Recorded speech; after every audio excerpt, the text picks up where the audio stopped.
Hello everybody, today I'm going to be your Sim CFI for today. We're picking up where we left off from the last video. We took off from that airport back there, Yuba County Airport, off runway 32.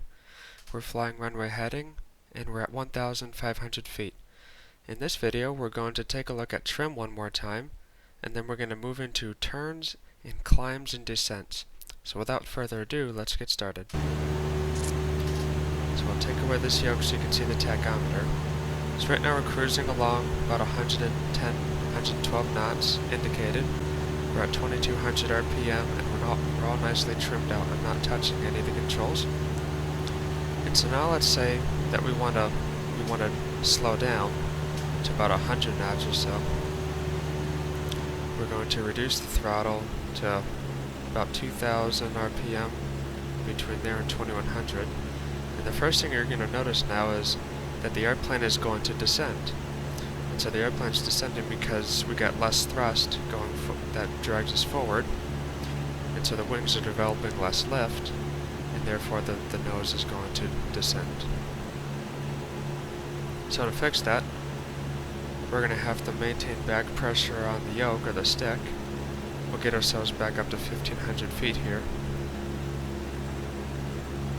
We've also slowed down to about 100 knots now. So now I'm having to hold back on my control stick here. And to relieve that control pressure is the job of that trim wheel down there. And so like I said in the last video, you always want to move the trim wheel in the direction that you're trying to hold the control. So I'm holding it up, so I want to get some nose up trim, and so that's moving the wheel down. So I move the wheel down, I relieve some pressure off the stick, and now we're starting to trend upwards, and so I might have trimmed a little bit too far. So now I would be holding the yoke forward to maintain pressure. And so I'll just get a little bit forward. So now we'll exaggerate this a bit more to make more of a point. So let's put a lot of nose forward trim in here, nose down trim. So I'm having to hold the stick back. You can see if I let go, it's going to want to drop on me. I'll put this yoke up here so you can see it better. So I'm holding this yoke back, the stick back, and I'll move the trim wheel back, and I'll relieve the pressure. I see it still wants to drop, so I'll bring the stick back up.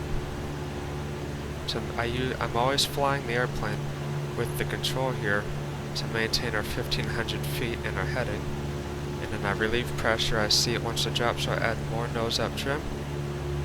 I relieve the pressure. I see it still wants to drop. I bring it back, I make sure I keep it right on that 1500, try to get that VSI 0, the vertical speed indicator, below the altimeter. So then I add some more nose up trim, relieve the pressure, still wants to drop, bring it back to 1500, 0 out the VSI.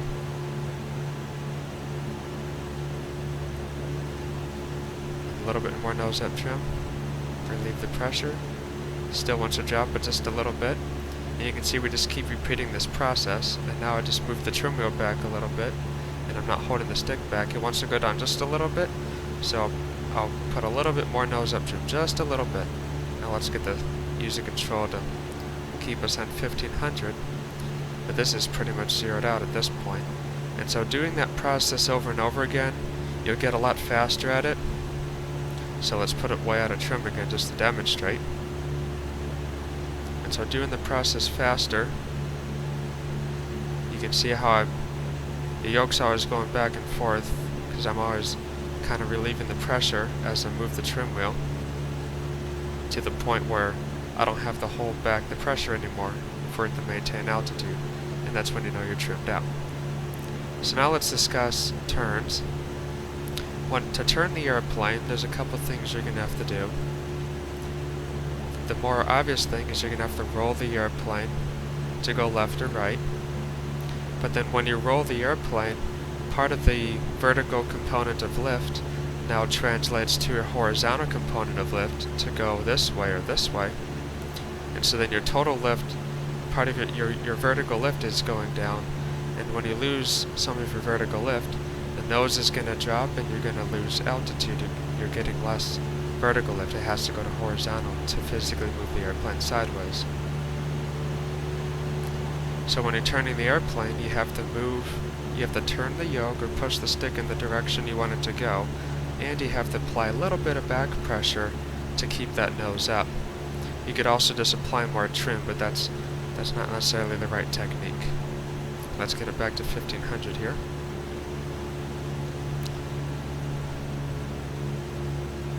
Okay, so we want to make a turn to the left.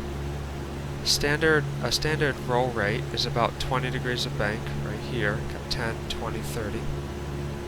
So we'll roll to 20 degrees, and then I'm applying a little bit of back pressure to keep the nose up. So there's 20 degrees of bank. If I let go of the yoke, you can see the nose drops a little bit. And then when we roll out, you move the yoke or the stick in the other direction, and then you relax that back pressure. And now I let go of the stick, and you can see we're still trimmed out. We're at the same speed and power setting, and it flies nicely again. One more thing you have to do when you're turning the airplane is you're going to have to compensate for adverse yaw.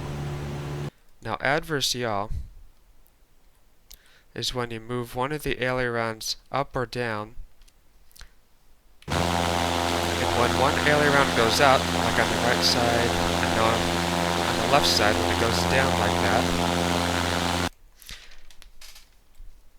this aileron that's down is creating more lift than this aileron over here.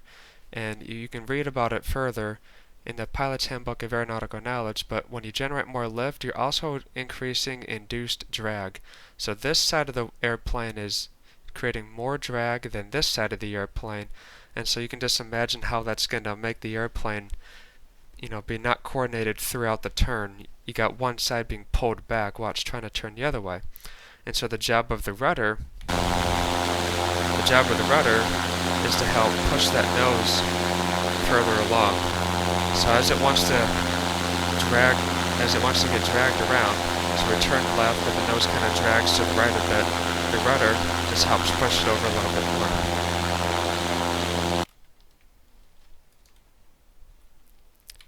And so the rule of thumb, that the main rule to remember is to just move the rudder pedal in the direction that you're moving the ailerons, because it's the ailerons that causes the adverse yaw, and it's the rudder that corrects for the adverse yaw. So if you go into a right bank, you put right rudder in. And then when you want to roll out from this turn, you're going to have to apply left rudder because you're moving the control column left. So left stick, left rudder, or left yoke, left rudder. And we roll back to the right, we put right rudder in. And then when you neutralize the ailerons, you can neutralize the foot pedals, the rudder pedals.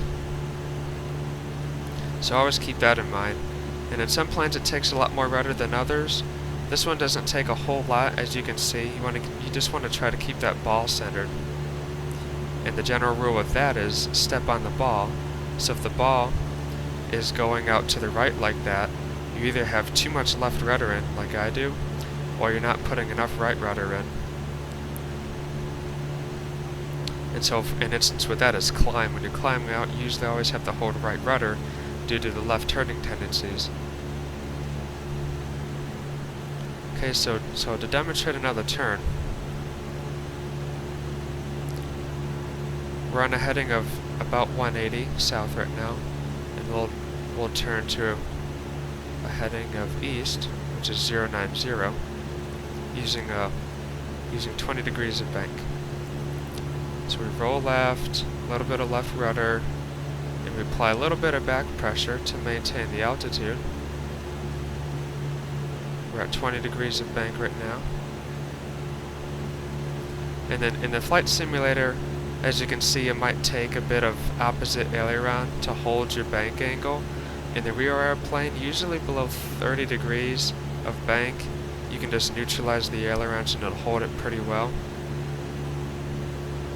Now we roll out on our heading.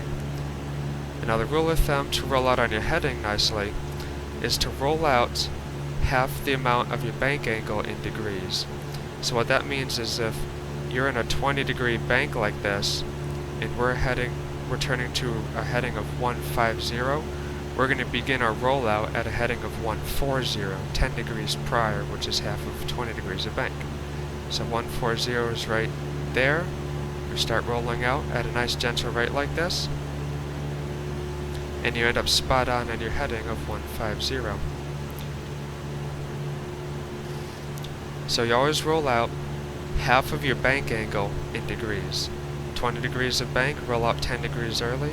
30 degrees of bank, roll out 15 degrees early, and so on. So now we've covered turns, level turns. Let's talk about climbs and descents.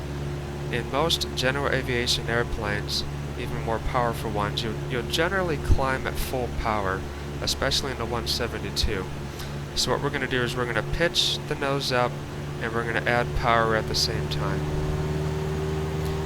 And normally you'll climb at your best rate of climb, 80 knots. Sometimes in cruise you could climb at a cruise climb right about here, like 95 or so. It just keeps you going forward faster while climbing. But for a regular climb, we'll climb at 80 knots, and we're going to pitch the nose just like we do after takeoff, just below the horizon, and that's going to get us close to 80 knots. And so you can see with full power in a climb, the 172 won't get over red line, and that's why we always just go to full power. Some airplanes you'd have to be more careful, might go over red line, but for the most part, general aviation airplanes you go full power to climb. So now we're climbing at 80 knots, and we'll level off at 2,500 feet. So while we're climbing, you can also make turns, but as you can see while we're climbing, we're having to hold some right rudder because of those left turning tendencies. So I'll turn to the left, you may not push left rudder, you might just come out on right rudder. We're going to level off here at 2,500 feet. The idea is always just keeping that ball centered with the rudder. That's the rudder's job, keep the ball centered. So now that we're leveled off, we're going to be increasing airspeed. That RPM is going to get closer and closer to red line, and we might have to redo our trim, because now we're going faster, and now the airplane wants to pitch up. So let's get the nose down, level off at 2,500, and I'm going to reduce the power to 2,200 RPM where we had it last time. That'll give us about the same speed we're at.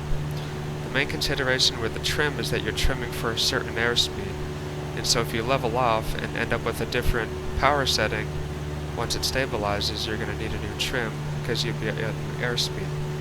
So you're always trimming for a specific speed. So remember, for a climb in a 172, you just add full power and pitch up, and pitch for whatever airspeed you want to climb at. Now there's two ways you can really descend in a 172. You could try to maintain a constant airspeed. So right now we're at 110 knots. If we want to maintain 110 knots, we're going to have to reduce the power, and then we'll let the nose come down. And you just play with your pitch and power to get the airspeed that you want. So at this power setting for 110 knots, this is about what your nose down attitude will look like. But in real life, especially in smooth air, if you're trying to get somewhere, you're just going to be descending at whatever rate is comfortable and at whatever power setting you can be at to have the fuel burn that you want and not be at a dangerous airspeed. So now we're going a lot faster, closer to 130 knots. We're descending at about 800 feet per minute, so we got a lot more forward speed, and so this gets us to our destination faster. Moving into that yellow arc in the airspeed indicator is okay as long as you're in perfectly smooth air. And then we'll level off here at 1,500 feet.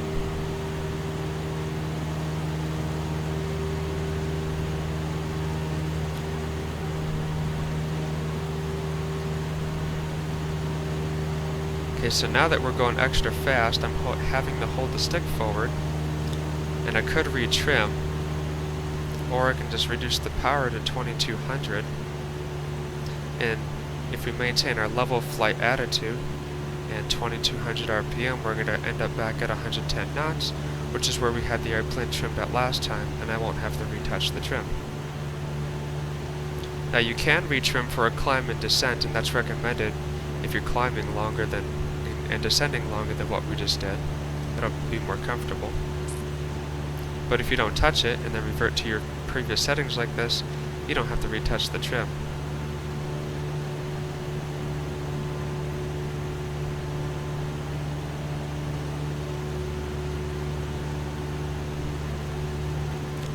And that just about concludes reattacking trim, turns, and climbs and descents. We'll see you in the next video. See you later.